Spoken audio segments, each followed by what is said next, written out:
இந்த உலகத்தில் உண்மையாகவே வேதாந்தம் பேசுகிறவங்களும் உண்டு, உள்ளுக்குள்ளே வேற மாதிரி இருந்துக்கிட்டு வெளியில் வேதாந்தம் பேசுகிறவங்களும் உண்டு.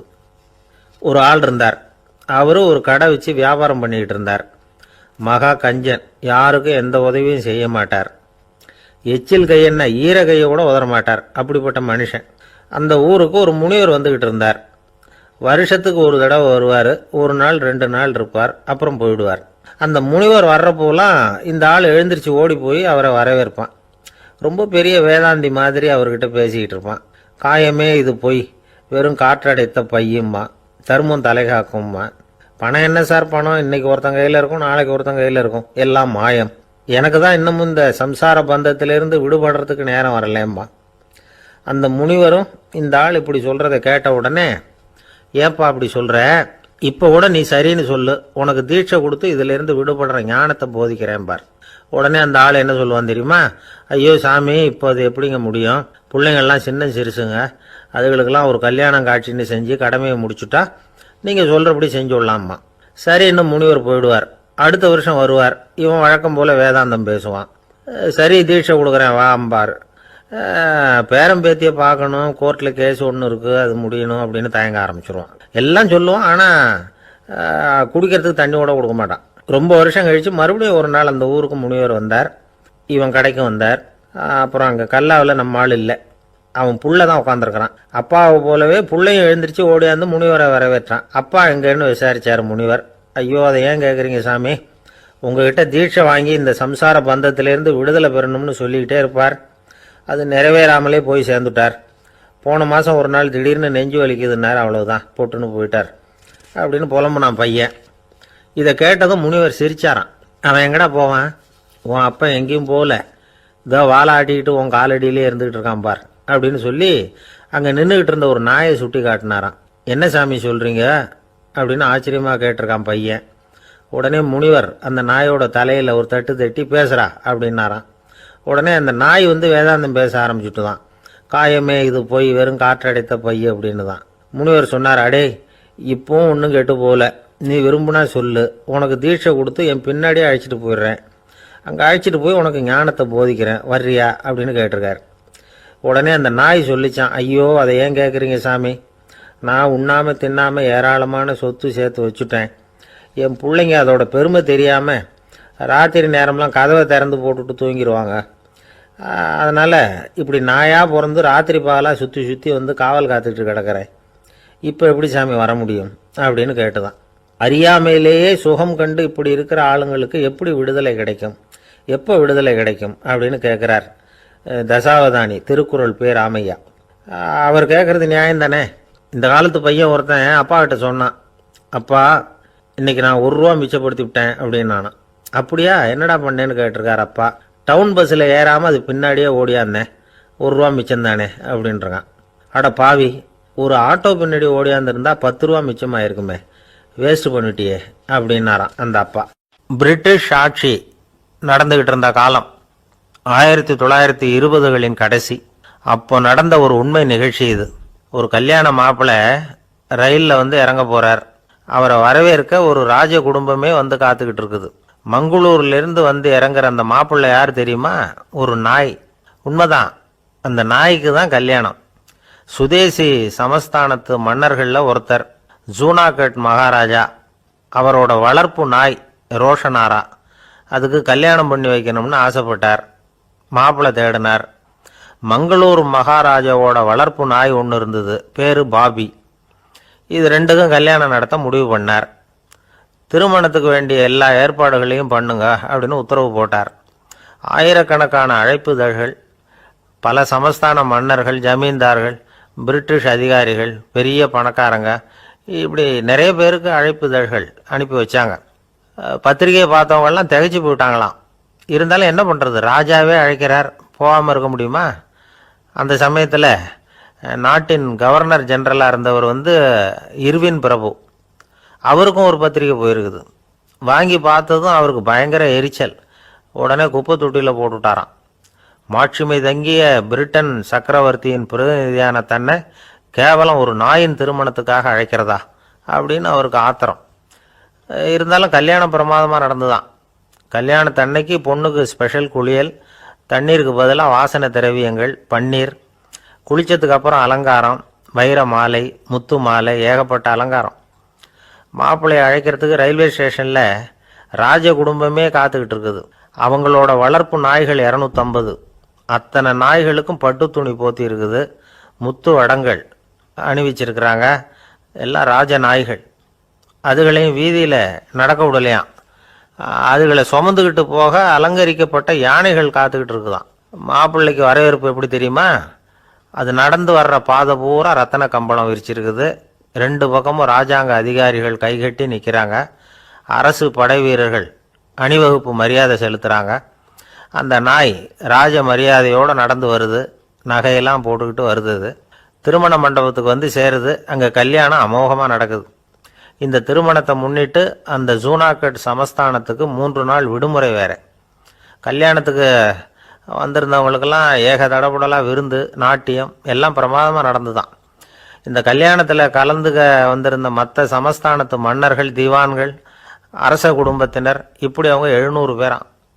அவங்க வந்து போகிறதுக்காக விசேஷ ரயில்கள்லாம் வேற விட்டுருக்காங்க. கல்யாணம் முடிஞ்சதும் அந்த நாய் தம்பதிகளோட பெரிய பெரிய மன்னர்கள்லாம் ஒன்றா உட்காந்து சாப்பிட்டாங்களாம். ஏர் கண்டிஷன் அறையில் அந்த தம்பதிகள் கொஞ்ச காலம் வாழ்ந்துருக்கிறாங்க. கொஞ்ச நாளில் மாப்பிள்ளைக்கு மரியாதை குறைய ஆரம்பிச்சுட்டுது. வெளியில் துரத்தி விட்டாங்களாம். அந்த பெண் நாய் மட்டும் ராஜ போகங்களை அனுபவித்து வந்து தான். இந்த கல்யாணத்தை பார்த்துட்டு தொடர்ந்து மற்ற சமஸ்தானத்து மன்னர்களும் நாய் திருமணங்கள் நடத்த ஆரம்பிச்சுட்டாங்களாம். இது உண்மையில் நடந்திருக்குது. இப்படி அது இருக்கட்டும். இப்போ நம்ம கதைக்கு வருவோம். ஒரு ராஜாவுக்கு ரொம்ப நாள் கழித்து ஒரு குழந்தை பிறந்து தான். அரண்மனை ஜோசியரை கூப்பிட்டுருக்கார் ராஜா. ஜோசியரே, என் மகன் வருங்காலத்தில் சிறந்த வாழ் வீரனாக வரணும்னு ஆசைப்படுறேன். வருவானாங்கிறத கொஞ்சம் பார்த்து சொல்லுங்களேன் அப்படின்னாராம். ஜோசியர் சொன்னார், மன்னா, உங்கள் புள்ள வாழ் வீரனாக வர்றது கஷ்டம். ஆனால் அவரும் உங்களை மாதிரியே நாய்க்குட்டிகள் பேரில் பிரியமாக இருப்பார். அதுகளுக்கு கல்யாணமும் பண்ணி வைப்பார் அப்படின்னாராம். அது எப்படி கண்டுபிடிச்சிங்க அப்படின்னு கேட்டிருக்கார் ராஜா. அரசே, உங்கள் பிள்ளைக்கு வாழ் மேலே உள்ள பிரியத்தை காட்டிலும் நாய் மேலே உள்ள பிரியம் அதிகம்ங்கிறதுக்கான அறிகுறி இப்போவே தெரியுது. நல்லா கவனித்து பாருங்க. அவர் வாழ்னு கத்துறாரு அப்படின்னாரு. கவனித்து பார்த்துட்டு அப்படி எனக்கு காதில் விழலையே அப்படின்னாராம் மன்னர். அதனால தான் சொன்னேன், அவர் கத்துறது வாழ்னு கத்தலை, வள்ளுன்னு கத்திக்கிட்டு இருக்கார். அதனால தான் அப்படி சொன்னேன் அப்படின்னாராம் அரண்மனை ஜோசியர்.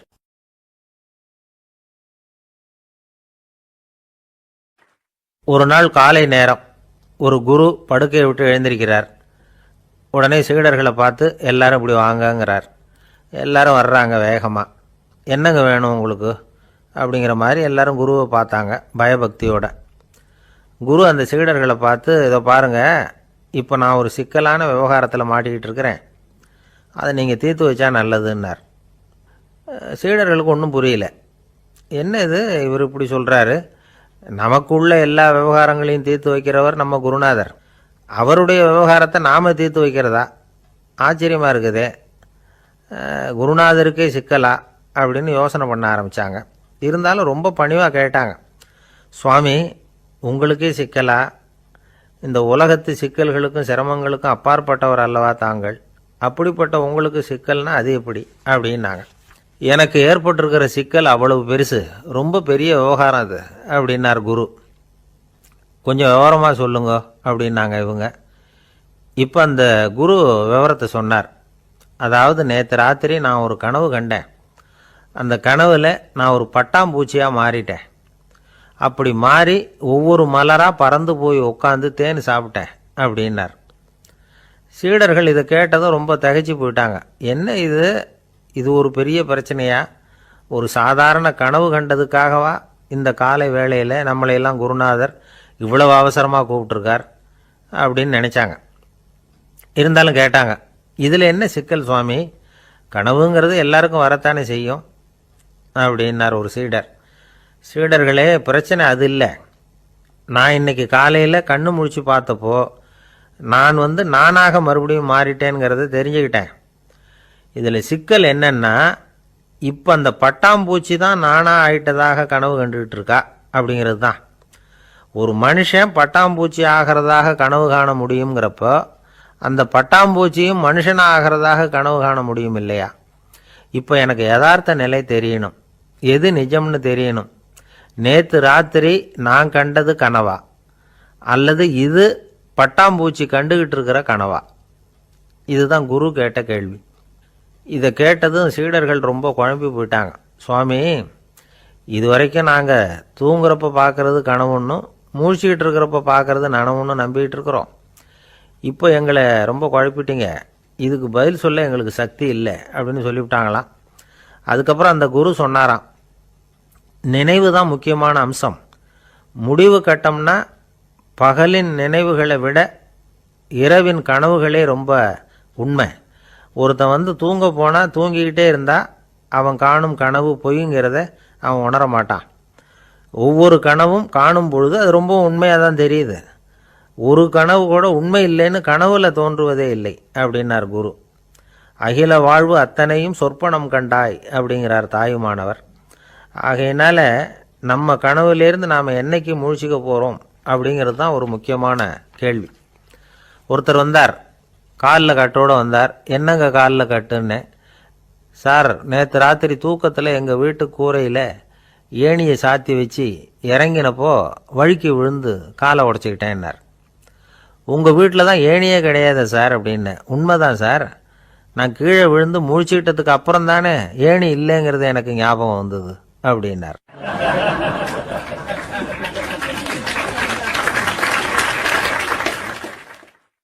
சில பேர் ஆளை பார்த்தா 60 வயசு மாதிரி தோணும். உண்மையான வயசு என்னன்னு பார்த்தா 40 அல்லது 45 சில பேரை பார்க்கறதுக்கு 45 மாதிரி தெரியும், உண்மையிலேயே 65 தாண்டி இருப்பாங்க. ஒரு மனிதனுக்கு 2 வகையான வயது உண்டுங்கிறார் ஓஷோ. அதாவது உடம்புக்குன்னு ஒரு வயசு, மனசுக்குன்னு ஒரு வயசு.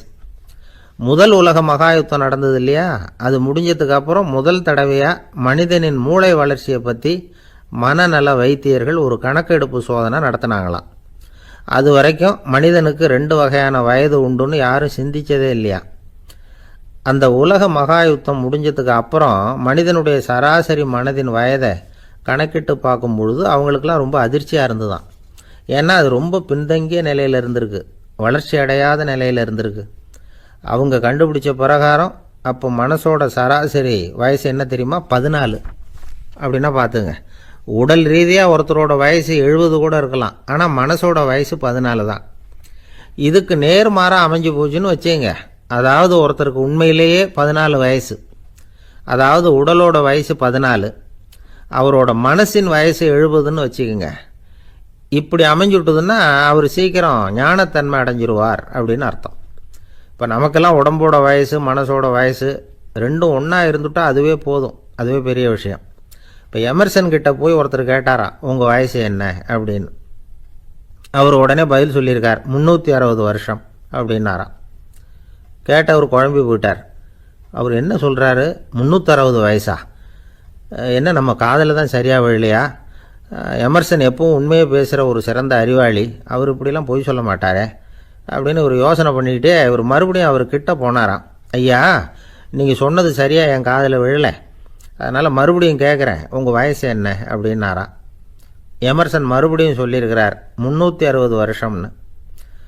வந்தவருக்கு உண்மையிலேயே அதிர்ச்சியாக போட்டுது. அதுக்கப்புறம் மெதுவாக ஆரம்பித்தாராம், ஐயா நீங்கள் சொல்கிறத என்னால் ஏற்றுக்க முடியாது, எப்படி பார்த்தாலும் இப்போ உங்களுக்கு வயசு ஒரு 60க்கு மேலே இருக்காதுன்னு நினைக்கிறேன் அப்படின்னாராம். நீங்கள் சொல்கிறது சரிதான், அது என் உடம்போட வயசுன்னாராம் எமர்சன். அப்படின்னா ஏற்கனவே நீங்கள் சொன்னது அப்படின்னு கேட்டிருக்கார், அது என் மனசோட வயசு அப்படின்னாராம். நம்மளை பொறுத்த வரைக்கும் அறிவு தூசு படிஞ்சிருக்கு, அது மாதிரியே அன்பும் மாசுபட்டிருக்கு. இது ரெண்டையும் சுத்தம் பண்ண வேண்டியிருக்குது. அப்போ தான் நாம் சரியான வயசில் வாழ முடியும். ஒரு ஆசாமி இருக்கிறார், அவருக்கு உடம்போட வயசு அதிகம், மனசோட வயசு ரொம்ப குறைச்சல், குழந்த மாதிரி. அவர் ஒரு ஆஸ்பத்திரியில் படுத்திருக்கிறார். நர்ஸம்மா எல்லாருக்கும் மருந்து கொடுத்துட்டு போகிறாங்க. கொஞ்ச நேரம் கழித்து திரும்பி வந்தாங்க.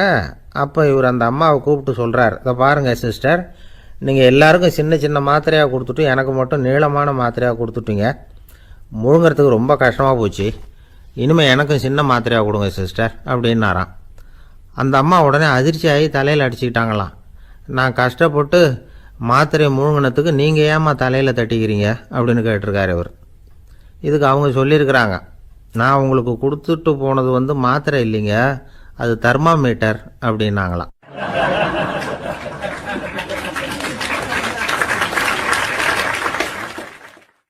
நாட்டில் நல்லவங்க ஒருத்தர் 2 பேர் இருக்கிறதுனால தாங்க மழையே பெய்யுது அப்படின்னு சொல்கிறது உண்டு. நல்லார் ஒருவர் உளரேல் அவர் பொருட்டு எல்லாருக்கும் பெய்யும் மழை. சில சமயம் ரொம்ப பேர் திடீர்னு நல்லவங்களா ஆகிடுவாங்க போல இருக்கு. அதனால தான் விடாமல் பேய் மழையாக கொட்டி தீர்த்துடுது. எல்லாரும் நல்லவங்களாகிட்டா உலகமே தாங்காது போல இருக்க. அப்பப்போ ஒருத்தர் 2 பேர் நல்லவங்களாகணும், அப்போ தான் சீராக மழை பெய்யும். மாதத்துக்கு 3 பேர் நல்லவங்களானா மாதம் மும்மாரி பொழியும். இதெல்லாம் வேடிக்கை பேச்சு. இப்போ இதெல்லாம் ஒரு பக்கம் இருக்கட்டும், இப்போ விஷயத்துக்கு வருவோம். ஒரு கும்பலில் நல்லவன் யார் அப்படிங்கிறத எப்படி கண்டுபிடிக்கிறது? இதுக்கு ஒரு வேடிக்கை கதை உண்டு. என்னுடைய நண்பர் ஒருத்தருக்கு அவங்க பாட்டியம்மா சொன்ன கதையும் அது. அது என்ன கதைன்னா, ஒரு ஊரில் ஒரு சமயம் பலமான மழை பெய்ய ஆரம்பிச்சுட்டு தான். இடி மின்னல் ரொம்ப கடுமையாக இருந்திருக்குது. ஆரம்பித்த மழை வர வர கடுமையாக ஆகிட்டு இருக்குதே தவிர நிற்கிற பாடாக தெரியல. ஊர் ஜனங்கள்லாம் பார்த்தாங்க. இதுக்கு மேலேயும் வீட்டு உள்ள இருந்தால் ஆபத்துங்கிறத புரிஞ்சுக்கிட்டாங்க. ஏன்னா வீடெல்லாம் இடிஞ்சு விழுந்துருமோங்கிற பயம். உடனே எல்லாரும் புறப்பட்டு ஊருக்கு பொதுவாக இருந்த ஒரு மண்டபத்தில் போய் தங்கிக்கிட்டாங்க. மின்னல் கடுமையாக இருந்தது. இடி எந்த நேரத்துலையும் விழலாம்ங்கிற நிலைமை. எப்போ விழலாம்னு பார்த்துக்கிட்டு இருக்குது. அந்த மண்டபத்தில் இருந்த ஜனங்கள் மனசுக்குள்ள ஒரு பயம். நம்ம கூட்டத்தில் யாராவது ஒரு கெட்டவன் பாவம் பண்ணவன் இருந்தால் கூட இடி இந்த மண்டபத்தில் விழுந்துரும், அது எல்லாருக்கும் ஆபத்து அப்படின்னு நினச்சாங்க. சரி, இதுக்கு என்ன பண்ணலாம் அப்படின்னு யோசனை பண்ணாங்க. அந்த கூட்டத்தில் ஒரு பெரியவர் இருந்தார். அவர் ஒரு யோசனை சொன்னார். இதை பாருங்க, அதுக்கு ஒரு வழி இருக்குது. அதோ எதிர்த்தாப்புல கொஞ்சம் தூரத்தில் ஒரு உயரமாக மரம் ஒன்று இருக்குது பாருங்க. பொதுவாக இடி சுலபமாக விழறது அது மாதிரி உயரமான மரத்தில் தான். நம்ம கூட்டத்தில் இருக்கிறவங்க எல்லாரும் ஒவ்வொருத்தராக போய் அந்த மரத்தை தொட்டு விட்டு திரும்பி வந்துடணும். நம்மள பாவம் பண்ணவன் யாரோ அவன் அந்த மரத்தை தொடுற சமயத்தில் இடி விழுந்துடும், அவன் மட்டும் போயிடுவான், மண்டபத்தில் இருக்கிற நாமெல்லாம் பொழைச்சிக்கலாம் அப்படின்னு ஐடியா கொடுத்தார் அந்த பெரியவர். இது நல்ல யோசனையாக பட்டது. எல்லாரும் ஒத்துக்கிட்டாங்க. ஒவ்வொருத்தராக போய் அந்த மரத்தை தொட்டு விட்டு திரும்பி வந்தாங்க. இடி எதுவும் விழலை. இன்னமும் பாவம் பண்ண ஆசாமி அதை போய் தொடலை போல இருக்கு அப்படின்னு நினச்சிக்கிட்டாங்க. ஒவ்வொருத்தராக போகிறாங்க, எல்லாரும் போய் தொட்டுவிட்டு வந்தாச்சு. இன்னும் ஒரே ஒரு ஆசாமி தான் பாக்கி. கடைசியாக இருந்த அந்த ஆள் பயந்துட்டான். இது வரைக்கும் இடி விழலைன்னா இப்போ என்ன அர்த்தம்?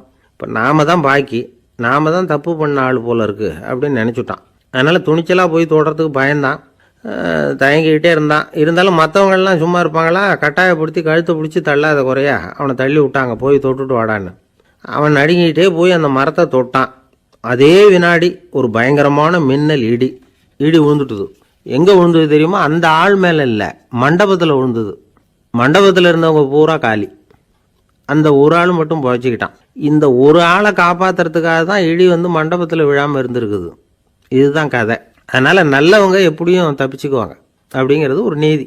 ஒருத்தன் அப்படி தான் தெருவில் நடந்து போய்கிட்டு இருந்தான், ரொம்ப நல்லவன். எதிரில் ஒருத்தன் சைக்கிளில் வந்துக்கிட்டு இருந்தான். அதில் மோதி இவன் கீழே விழுந்துட்டான். சைக்கிள்காரன் உடனே இறங்கி இவனை தூக்கி விட்டான். இவன் எழுந்திரிச்சு அவனை முறைச்சி பார்த்தான். அப்படி பார்க்காதீங்க சார், நீங்கள் ரொம்ப புண்ணியம் பண்ணியிருக்கீங்க, அதுதான் இப்போ சைக்கிளில் மோதிக்கிட்டீங்க அப்படின்றான். என்ன அப்படி சொல்கிறேன் நான்? இவன் 10 நிமிஷத்துக்கு முன்னாடி நான் லாரி ஓட்டிகிட்டு வந்தேன், அப்போ நீங்கள் எதிரில் வந்திருந்தீங்கன்னா என்ன ஆயிருக்கும் அப்படின்னானா அவன்.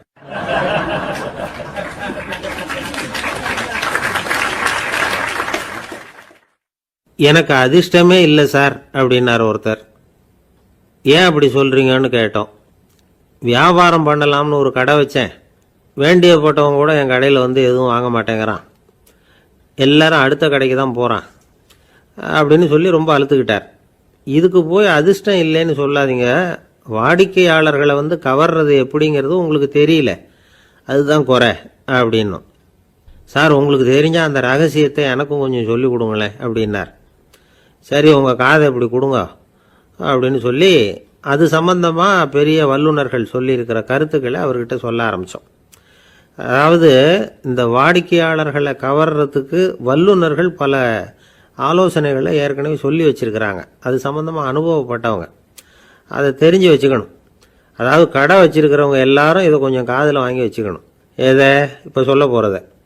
எப்பவும் பணத்தை சம்பாதிக்கிறதுலையே குறியாக இருக்கக்கூடாதான். அதை விட முக்கியமாக நீங்கள் சம்பாதிக்க வேண்டியது வாடிக்கையாளர்களுடைய மன நிறைவு. வர்றவங்க திருப்தியோடு போகணும், அது முக்கியம். அதில் கவனமாக இருக்கணும். கடைக்கு வர்ற ஒருத்தர் ஏதாவது ஒரு குறை சொல்கிறாருன்னு வச்சுக்கோங்க, அதை அலட்சியப்படுத்தக்கூடாது. ரொம்ப அக்கறையோடு அதை காது கொடுத்து கேட்கணும். அப்படியா சார், அதை நான் அவசியம் கவனிக்கிறேன் அப்படின்னு சொல்லணும். ஒருத்தர் வரார், சார் நேற்றுக்கு உங்கள் கடையில் இதை நான் வாங்கிட்டு போனேன், வீட்டில் இது வேணான்னு சொல்லிவிட்டாங்க, அது திருப்பி கொடுக்கறதுக்காக தான் வந்திருக்கிறேன் அப்படின்னு சொல்லி திருப்பி கொடுக்குறார். உடனே நீங்கள் முகம் சுளிக்கக்கூடாது, எரிச்சல் படக்கூடாது. வழக்கம் போல் நிதானமாக முகம் மலர்ச்சியோடு அதை திருப்பி வாங்கிக்கணும். இவ்வளவு ரூபாய்க்கு சாமான் வாங்கினா இந்த ஸ்பூன் அன்பளிப்பு, இப்படி ஏதாவது கொடுக்கலாம். பண்டிகை காலங்கள்லேயும் பொருள்கள் வாங்குறவங்களுக்கு இப்படி ஏதாவது பொருத்தமாக ஒரு அன்பளிப்பு கொடுக்கலாம்.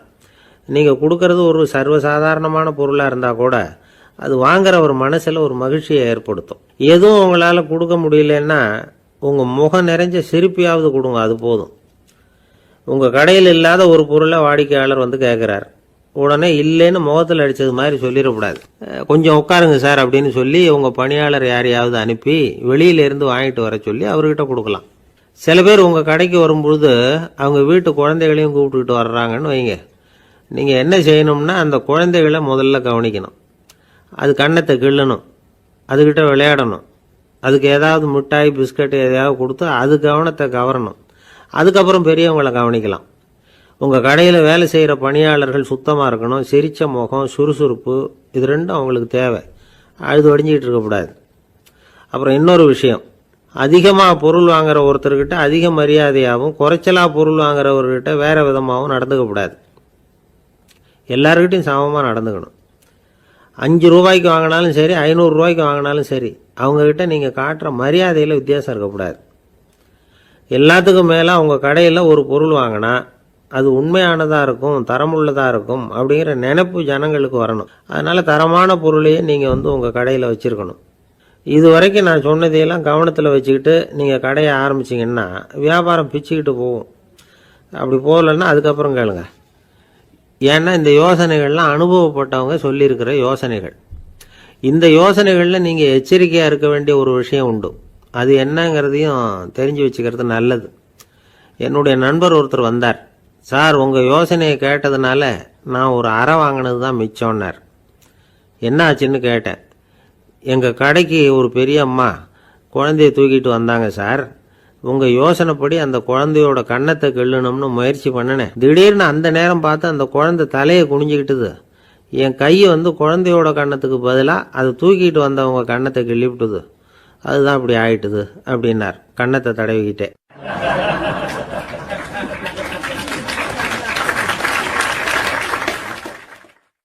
ஒரு நாள் ஒரு 10-15 பள்ளிக்கூடத்து பிள்ளைங்க தேடிட்டு வந்தாங்க. உங்களை பார்த்துட்டு தான் போகணும், அதுக்காக தான் வந்திருக்கோம்னாங்க. என்ன விஷயம்னு கேட்டோம். நாங்கள்லாம் கூடி ஒரு முடிவு பண்ணியிருக்கிறோம், அதை உங்ககிட்ட சொல்லணும் அப்படின்னாங்க. அதுவும் ஒரு வாண்டு பையன் அதை சொன்னான். என்ன முடிவு அது அப்படின்னு கேட்டோம் ரொம்ப ஆர்வமாக. அதை இப்போ சொல்ல மாட்டோம், எங்களுக்கு பிடிக்கிற மாதிரி ஏதாவது ஒரு தகவல் சொன்னால் அதுக்கப்புறம் நாங்கள் அதை சொல்கிறோம் அப்படின்னா அந்த வாண்டு பையன். சரி, சின்ன பையன்கிட்ட இன்றைக்கி வசமாக மாட்டிக்கிட்டோம் அப்படின்னு நினச்சிக்கிட்டு அவங்களுக்கு தகுந்த மாதிரி ஒரு கதை சொல்ல ஆரம்பித்தோம். அது என்ன கதைன்னா, ஒரு பெரிய காடு, அதில் பலவிதமான மிருகங்கள். அந்த காட்டுக்கு ஒரு சிங்கம் தான் ராஜா. எப்பவும் காட்டுக்கு அது தானே ராஜா. ஒரு பெரிய யானைக்கு இது பொறுக்கலை. என்ன இது, எப்போ பார்த்தாலும் இங்கே சிங்கத்துக்கே ராஜா பதவி கிடைக்குது, நான்லாம் எவ்வளவு பலசாலியாக இருக்கிறேன், அப்படி இருந்தும் எனக்கு அந்த பதவி கிடைக்கலையே அப்படின்னு தனக்குள்ளே பொறுமிக்கிட்டே இருந்தது. ராஜா பதவியை நினச்சி ரொம்ப ஏக்கம், அதுக்கு பதவி மோகம். இந்த சமயம் பார்த்து ஒரு குள்ள நெறி கூட்டம் அதை தேடிட்டு வந்தது. ஐயா பெரியவங்களே, நீங்கள் இந்த காட்டுக்கு ராஜாவாக இருக்க ஆசைப்படுறீங்க, அதில் ஒன்றும் தப்பு இல்லை.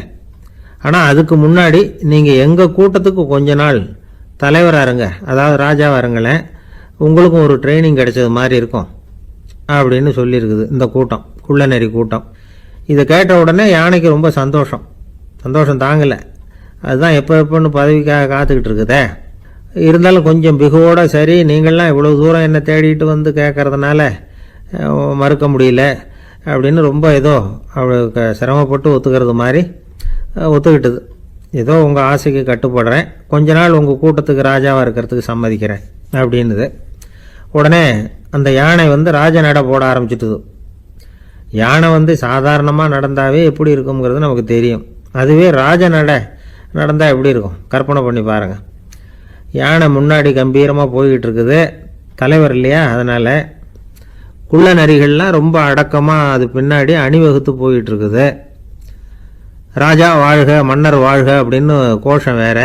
யானைக்கு தலைகால் புரியல, அவ்வளவு சந்தோஷம். அந்த யானைக்கு செருக்கு ஆணவம் எல்லாம் ஏற்பட்டு போச்சு. அதுக்கப்புறம் அது தரையை பார்க்குமா, நிமிர்ந்து நடக்க ஆரம்பிச்சுட்டுது. தரையை பார்க்குறதே இல்லை. அப்படி போயிட்டுருக்கிறப்போ ஒரு சதுப்பு நிலத்தில் திடீர்னு காலை வச்சுட்டுது. அவ்வளோதான், கால் உள்ளே போட்டுது. இன்னொரு காலை எடுத்து வச்சுது, அதுவும் உள்ளே போட்டுது. அந்த 2 காலையும் எடுக்கிறதுக்காக அடுத்த 2 காலையும் அழுத்திச்சு, அதுவும் உள்ளே போக ஆரம்பிச்சுட்டுது. இப்போ 4 காலம் வசமாக சேத்துல அழுந்தி போச்சு, எடுக்க முடியல. குள்ள நரிகள்லாம் அதை சுற்றி சுற்றி வந்தது. சிலது சுற்றி நின்று டான்ஸ் ஆட ஆரம்பிச்சுட்டுது யானையை பார்த்துட்டு. இதை யானை பார்த்தது. என்ன இது தலைவர், நான் தவிச்சுக்கிட்டு இருக்கிறேன், தொண்டர்கள்லாம் சுற்றி நின்று வேடிக்கை பார்த்துக்கிட்டு இருக்கிறீங்க, டான்ஸ் ஆடுறீங்க அப்படின்னு கேட்டுதான். தொண்டர்களே, தலைவர் நான் தவிச்சுக்கிட்டு இருக்கிறது உங்களுக்கு தெரியலையா? இப்போ உடனே உங்கள் தலைவரை காப்பாற்ற வேண்டியது உங்கள் கடமை இல்லையா அப்படின்னு கத்துச்சான் அந்த யானை. குள்ள நரிகளில் ஒன்று முன்னாடி வந்து நின்று அந்த யானையை பார்த்து தான், தலைவரே, எங்களுக்கு ரொம்ப நாளாக ஒரு ஆசை, அந்த ஆசையை நிறைவேற்றிக்கிறதுக்காகத்தான் உங்களை எங்கள் தலைவராக ஏற்றுக்கிறோம்னு சொன்னோம் அப்படின்னு தான். என்ன ஆசைன்னு கேட்டிருக்கு யானை. யானை கறி சாப்பிட்டு பார்க்கணுங்கிறது எங்களுக்கு ரொம்ப நாளாக ஆசை, அது இன்றைக்கி தான் நிறைவேற போகுது அப்படின்னு தான் அந்த நரி. இதை கேட்ட உடனே அந்த யானை அப்படியே மூர்ச்சி ஆகிட்டு தான். நரிகள்லாம் அது மேலே ஏறி குதற ஆரம்பிச்சுட்டு தான். பதவி மேலே இருந்த பேராசை அந்த பலசாலியான யானையையே மாட்டி விட்டுட்டுது பார்த்தீங்களா அப்படின்னு சொல்லி முடித்தோம் இந்த கதையை அந்த சின்ன பிள்ளைங்கக்கிட்ட. சரிங்க, இப்போ நாங்கள் உங்களை தேடி வந்த விஷயம் என்னங்கிறத சொல்லவா அப்படின்னா ஒரு வாண்டு பையன். சீக்கிரம் சொல்லு தம்பி, சஸ்பென்ஸ் தாங்கலை அப்படின்னோம். அவன் மெதுவாக எங்களை பார்த்து சொல்கிறான், எங்களுக்கு கொஞ்ச நாள் நீங்கள் தலைவராக இருந்தால் தேவலை அப்படின்னா.